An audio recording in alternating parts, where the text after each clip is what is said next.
Nah, hari ini ketemu lagi dengan saya, Wan kawan, di kelas grafika komputer untuk topik Drawing Tools.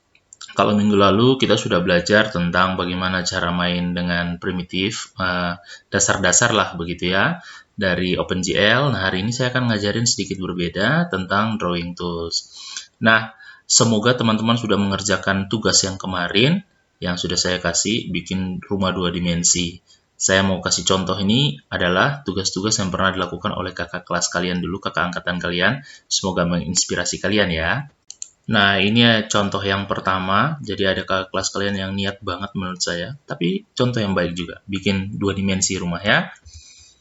Nah, ini codingnya sudah dijalankan. Dia membuat rumah sederhana seperti ini. Ada pagarnya, ada pohon, dan ada, nggak tahu ini apa, matahari mungkin ya. Sedangkan ada satu contoh lagi yang lain. Saya akan ambil contoh rumah 2 dimensi. Ini punya kakak kelasmu juga. Semoga menjadi inspirasi lah ya. Oke, ini hasilnya. Nah, ini contoh rumah 2 dimensi yang dibuat juga oleh kakak kelasmu. Nah, semoga hasil tugasmu juga jauh lebih baik dari ini untuk bikin 2 dimensi, rumah 2 dimensi. Oke, sekarang kita kembali ke topik ya, ke materi.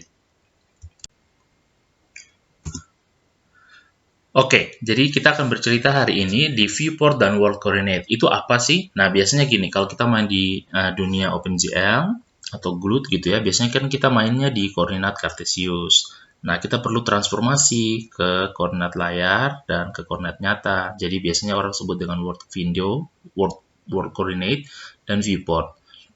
Itu kayak gimana sih? Itu kayak yang kamu lihat secara nyata, kemudian kamu pindahkan ke dalam bentuk yang kecil, window gini, viewport ya kalau sudah di dalam window. Nah, jadi ini screen window, kemudian di dalamnya ada namanya viewport.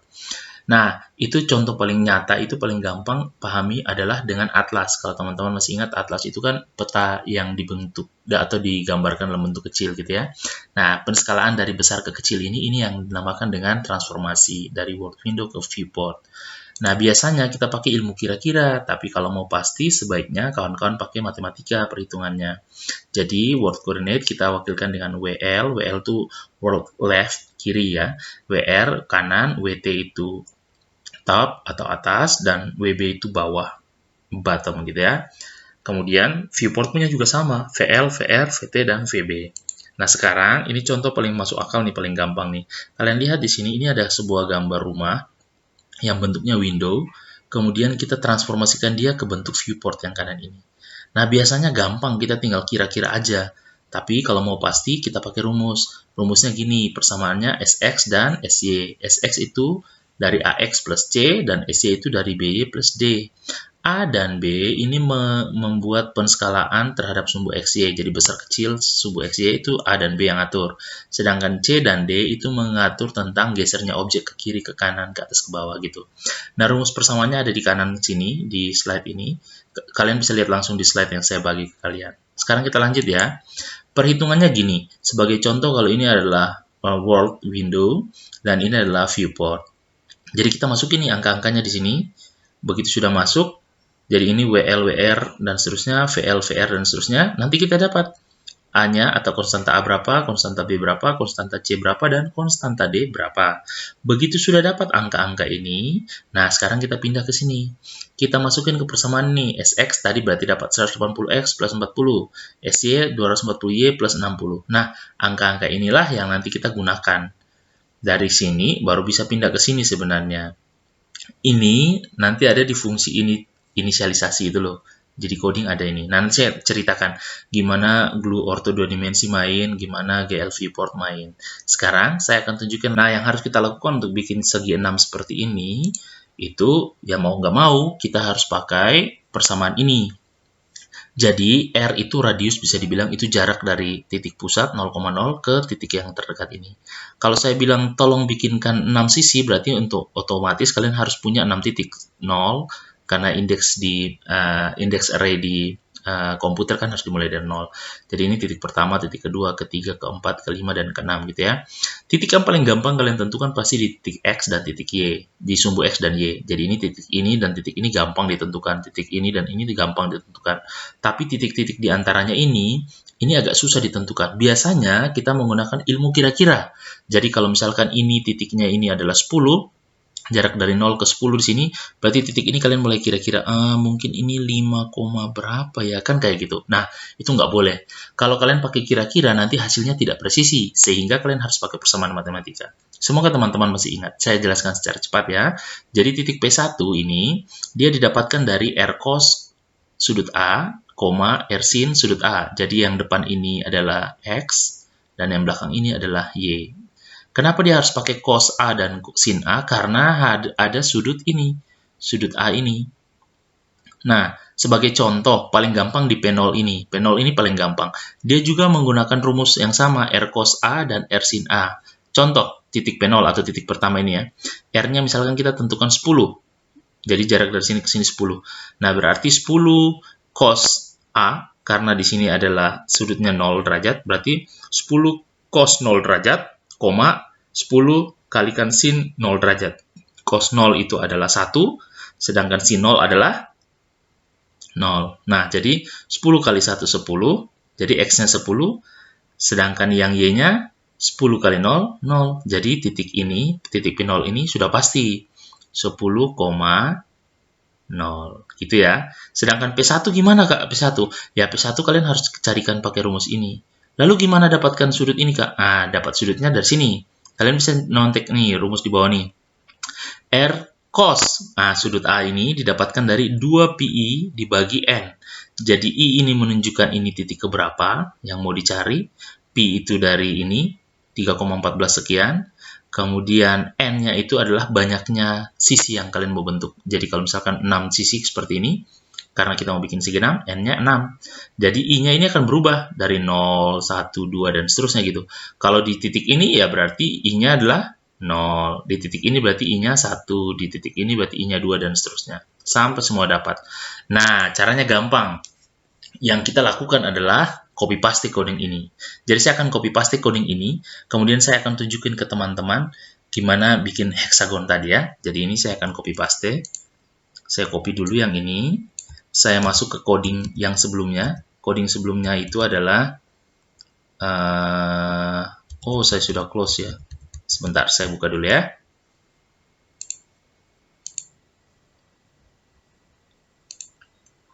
Nah, ini adalah codingnya. Jadi ini coding dari pertemuan kita sebelumnya. Dibikin 3 titik gitu ya. Nah, ini 3 titik itu. Nah, sekarang tadi codingnya sudah saya copy. Jadi saya sudah copy dari sini. Saya copy. Paste-nya di mana? Paste-nya di dalam sini. Di dalam My Display ini, saya akan paste langsung di bagian sini. Jadi dari GL begin sampai GLN saya gantikan. Jadi saya gantikan dengan ini, line strip. Nah, ini titik pertama. Kalau teman-teman perhatikan, ini titik pertama. Ini titik kedua, titik ketiga, titik keempat, titik kelima, titik keenam. Karena kita mau bentuk 6 titik gitu ya. 6 sisi. Nah, kalau kawan-kawan perhatikan, ini tadi rumusnya yang saya tunjukkan di slide tadi, kemudian saya kalikan di sini, 10 kali 10 itu R-nya, cos-nya 2 kalikan pi, kalikan dengan I, dibagi dengan N, kayak gitu. Nah, sekarang kita lihat hasilnya. Ini hasilnya. Nah, apakah teman-teman melihat hasilnya? Oke, bagi yang tidak melihat, coba lihat yang pojok kiri bawah ini. Nah, pojok kiri bawah ini adalah gambarnya. Tapi saya nggak bisa lihat, Kak. Kenapa saya nggak bisa lihat? Ini gara-gara gambarnya tuh di bawah sini.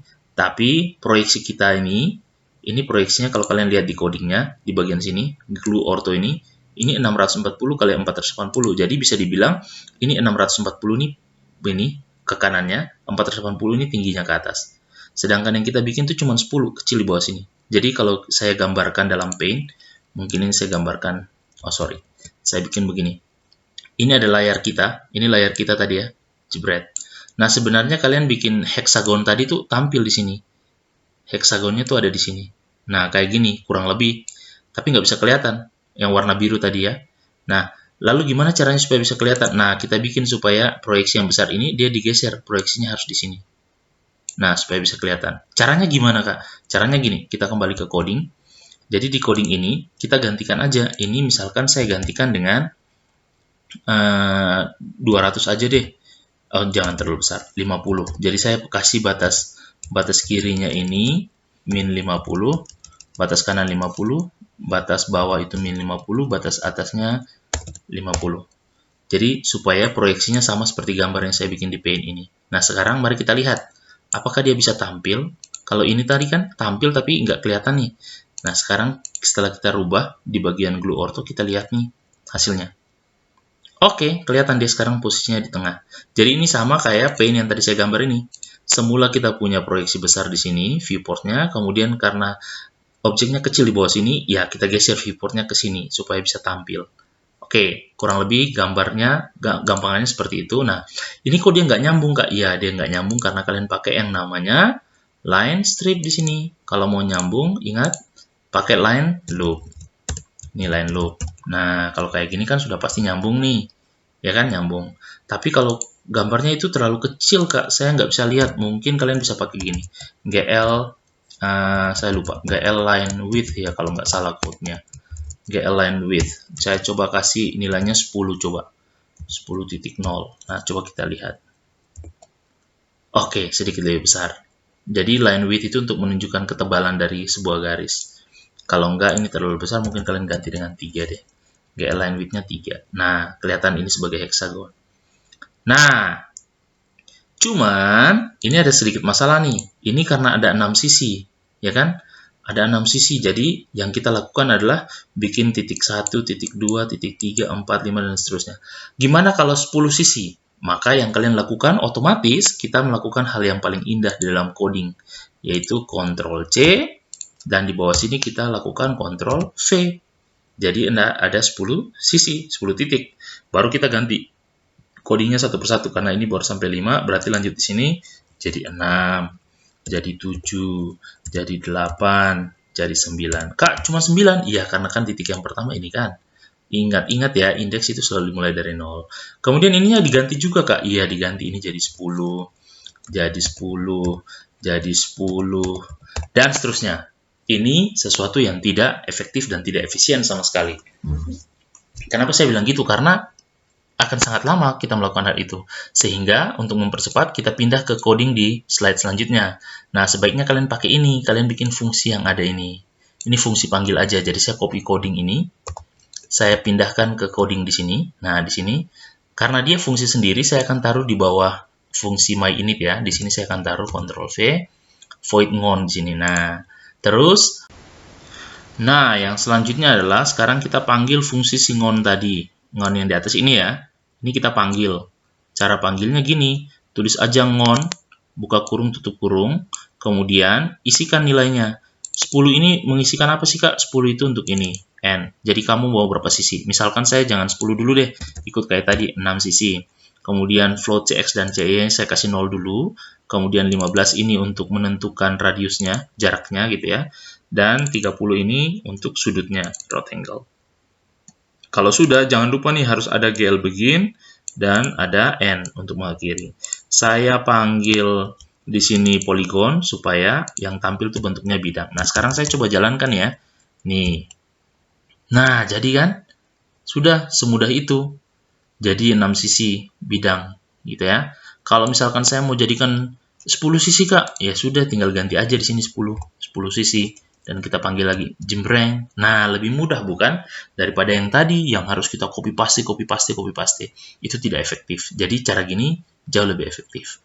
Nah, sekarang ini akan menjadi tugas teman-teman. Saya akan minta teman-teman untuk otak-atik coding ini. Saya sudah ceritakan tadi caranya gimana codingnya dipanggil supaya bisa tampil.